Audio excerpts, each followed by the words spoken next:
guys, welcome to another video. I am Precious Notiko. Here we talk all things academics, careers in finance and wellness. Today I happen to be representing my brand of wellness with my t-shirt. If that's something you're interested in, please remember to click on that subscribe button and turn on your notification bell so that you'll be notified every time I post a new video. A shout out to all my subscribers, all the returning subbies. Thank you so much for coming back for another video. Today's video is going to be a Q&A based on last week's video where I was talking about failing in university, mental health, changing degrees and all of that. So I've asked my WhatsApp contacts to anonymously send me questions that I'll be answering today, and also my Instagram followers to also ask me questions, and I'll be answering all of them today. So the first question, I'll be looking here on my laptop, so don't be surprised when I keep looking here. So the first question that I'm going to be answering says, failing can make you doubt yourself. Have you experienced those doubts, and if so, how do you handle them? Please share any tips that have helped you to rebuild your confidence. Oh, this one is a hard one because I still do have doubts. I have doubts about everything, my career sometimes, and it has made me doubt myself, my abilities, what I'm capable of doing, and just whether I'm smart enough, especially when I had to give up my lifelong dream. Okay, not like lifelong, but the dream that I've had for a very long time, which was to be a CA. So I think it made me question if I am good enough, if I'm still going to make it, if my life is still going to turn out to be as amazing as I had dreamed it to be, especially in the side of careers and academics. But I think what has helped me to overcome it is being able to realize that changing my career path from one professional body to another does not mean that I have failed. It doesn't mean that I'm a failure, and also separating the event of failing with the person. I have failed, but I'm not a failure. And the next question says, how did your parents respond to the struggles you faced, and were they supportive of academic change? So I did not tell my parents myself that I had failed. I told my sister because she's the first person in my family that I told. She was just the easiest to speak to, and I asked her to tell my mom that I had failed. So by the time I came home, they already knew, so we didn't have like that conversation. I think more than anything, they were concerned about my well-being, and they were happy that I was back at home and that I was healthy. My family was very supportive. My parents didn't have this reaction that I thought they would have, like disappointment and all that. At least they didn't show that to me at that time. And were they supportive of my academic change? To be quite honest, I don't think my parents really grasped the difference between a CA and a CGMA. So I'm still in finance, and to them it's the same thing. So with that, I don't think it was a big deal to them. But do you have any information on jobs or career paths available in South Africa for the CIMA stream? Definitely. I have been applying for a number of graduate programs in preparation for next year. I will say that in South Africa, or just CIMA in general, does not necessarily have CIMA articles that you need to complete. So there's what we call a practical experience requirement. I will leave the link to that down below, where CIMA basically explains what they mean with the requirement for the practical experience. As long as you are doing something, a job in finance, even in taxation and a bit of auditing, you can, if you meet the competencies, you can use that as your practical experience requirement. So you do not need to have CIMA articles, like a company that says they're offering CIMA articles. There are a few in South Africa. I know of 3 at the top of my head. I know of ABSA, I know of Iridium Business Solutions, and the last one, I think it's Hobbs Sinclair. I will put the name on the screen, and they offer tailored CIMA programs. And I think one of the many benefits that come with tailored CIMA programs is that you get things like a study leave, you get sometimes these programs also pay for your registration for your CIMA exams and just your CIMA exams as well, because you need to pay for those. And so these companies usually pay for them if you are in a CIMA program. But if you're struggling to find a CIMA program, as long as you are in a graduate program for finance, you're most likely going to meet the practical experience requirements. While we are here, guys, ABSA is closing in a few days. So if you haven't applied for ABSA, please do. I think Iridem is still open as well. These companies usually want people who are doing their postgraduate diploma in financial management or their honors in financial management. So if you're exempt from the P2, E2, and F2, which are the objective tests for the management level, or if you have actually completed those, so like if you actually wrote those tests, then you are going to be a preferred candidate to someone who only has a degree. So please do apply. I will leave the links of those 3 companies down below. If you are still in undergrad and you're going to be using this information next year, apply as soon as possible. Even if it says that it closes in June, apply as soon as possible, because they start the recruitment process pretty early on, even with the companies that I have mentioned. Okay, so what would you say has helped you embrace this new career path? A number of things. I think one is my personality. I am someone who's like, if I set my mind on something, it's almost like I'm a bull that only sees red.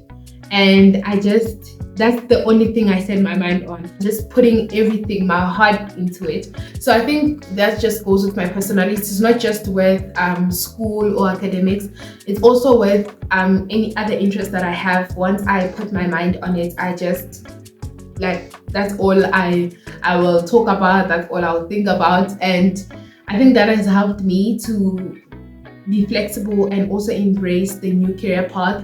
And I think another thing is educating myself about CIMA, finding out as much as I can about it so that I can remove the uncertainty that came with it, like just understanding my career projections and all those things. So I think that has helped me getting myself informed, following people on LinkedIn who are on this path, and also reaching out to some of them, asking them questions, has really helped me to not feel like I am not in the right path, if that makes sense.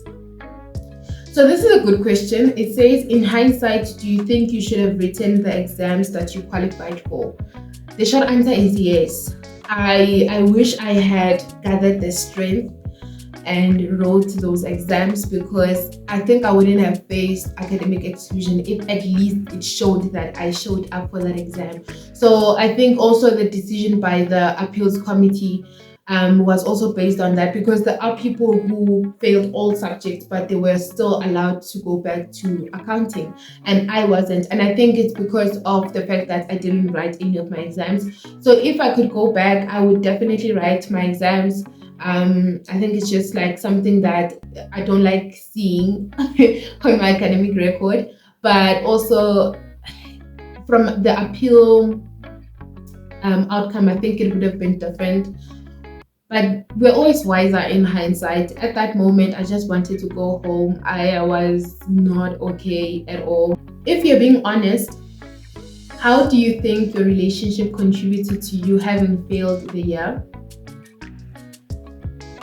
Also, what's one thing that you have learned and you're not willing to compromise to ensure that you are not in the same position? And lastly, I have never asked you this, but how do you feel about having to have changed career paths, CA route? So I think the person who asked this question knows me well. I have my suspicions on who it is, but anyway, we're not there, it's anonymous. Okay, so answer the first question, how do I think my relationship contributed to me failing? I don't think it contributed to me failing. I think it was a place for me to just breathe, to just exhale from everything. So at that time in 2021, it kept me afloat. I think emotionally it kept me afloat. Yeah, because even though I did have friends in 2021, I was not reaching out to them, and I was not really reaching out to a lot of people, even within the relationship. But I think even without having to say what I'm going through, just having a person be there for you, I think that helped me stay afloat. So I don't think it contributed to me failing. And what's one thing that I've learned I'm not willing to compromise on? I am not willing to wait until things get bad. I still attend therapy now, not because there's like big things falling apart, but I just it's part of my self-love and wellness. So I'm not willing to compromise on not asking for help. I consult a lot more, and like I just decided I think I'm way out of my shell now compared to how I was before failing. So I really, some things don't matter. Hey, you realize sometimes you feel like if you were to fail, your world is going to fall apart and da da da da da, and then you fail, you realize that the sun is still coming up and it's not the end of the world. So I think I just stopped being in my own head a lot. If anything compromises my mental health, I'm cutting it off. Like I remember, even just to give you an example, just before the recess, our June recess, I just felt overwhelmed by a lot of things because where I'm staying, it's really like I'm alone in that yard. It was starting to get to me, and I was like, you know what? I'm packing my bags and I'm going home, and that's exactly what I did. I came home and spent the last couple of weeks of the semester at home because most of the things that we had to do are online anyway. So I know what is a good mental space for me, and that is home. So I was like, I'm going home. There's another question on Instagram that is similar to this. It says, how did you feel about changing degrees? Another one says, do you feel like you're doing a second choice course, not what you'd rather be studying? Okay, so how do I feel about it? At the time, I did mention it a bit in the video, in last week's video, that I felt relieved that I could register, but once everything was settled, I did feel a bit disappointed that I'm not studying what I initially wanted to study. I was disappointed about that, and it made me question a lot of things and ask myself if I'm still going to succeed. And do I feel like I'm doing a second choice course? It does. I mean, it would be a lie for me to say it doesn't feel like a second choice course, because I mean, it is a second choice. It's not what I initially wanted to study, but I'm happy that I'm studying what I'm studying. I'm happier now with what I'm studying. I'm really enjoying what I'm studying, and I didn't really have a lot of regrets with what I'm studying. All things work together for good for those who love the Lord. How was accounting sciences compared to financial sciences? I would say they are similar, but I think accounting sciences emphasizes certain things that are not emphasized in financial sciences. For example, in financial sciences, we do not use the IFRS standards at all. We do follow them, like as in we do IFRS 16, for example, but we don't actually carry the standards. So the emphasis is not so much on the theory of accounting, it's more like, actually doing the accounting part of it. So we didn't have discussion questions about like IFRS 16, IS 16, and all those things. In accounting sciences, auditing is external auditing, while in financial sciences it's internal auditing. That tripped me up for the first quarter. Getting around that was a bit tricky, but once I got the hang of it, it was very interesting. See, what else did I do? Financial management. Well, financial management was pretty much the same from accounting to financial sciences. It wasn't very different. It was at UP, it was just a thing of, you have in accounting it's a year module. In financial sciences it's separated into 2 semester modules. It's pretty much the same thing. Not a question, but thank you for sharing your story. I'm sure it took a lot of courage. It did. I think even just before posting the video, I did have to sit down with myself and ask myself if I was ready for just putting out myself out there. But I know that it's bigger than myself, so I had to share it. Thank you very much for that. What do you do to get rid of stress? What do I do to get rid of stress? I journal a lot. I love journaling. I love writing. I think I'm good at writing, if I do say so myself. So I do journal a lot. And if it becomes too much, I do seek counseling. This year I do have a psychologist that I'm seeing. So I do offload in therapy, and I think that's what I do to get rid of stress. And also my faith really keeps me anchored. God gives me peace. So yeah, there's that. And then the last question is, what are your top 3 tips for not getting anxiety before a test or exam? So I think it's important to separate test anxiety and general like mental illness, mental health issue anxiety, because you can be worried about a test but not necessarily be anxious.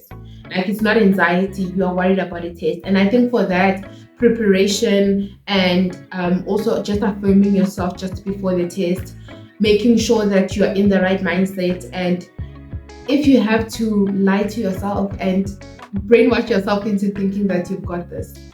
And then in terms of anxiety itself, like as a mental illness, I think depending on the severity of your anxiety, please do seek help, therapy, and do not be ashamed of even getting medical prescriptions to help you deal with anxiety in general. But other things that you can do outside of that, outside of therapy and medication, I think just like trying relaxation techniques, whether that means listening to music, doing yoga, going out for a walk, or talking to a friend, whatever that might mean for you. I'm sorry if I'm oversimplifying this, but that's what has helped me. Thank you so much to everyone who has submitted a question. I really do appreciate it. Next week's video is going to be all things CIMA. I know that I did say that I will be starting the all things CIMA series, but I wanted to close this chapter. Not really close, it's still a wellness. I have load shedding. But anyway, it's still a wellness channel as well, so we will be talking more about wellness as the weeks or the months go, and it's something I'm always going to be passionate about. Thank you so much for watching this video. Please don't forget to like, comment, and subscribe. Share the video to someone who's going to find it helpful. I'll see you guys on the next one. Bye.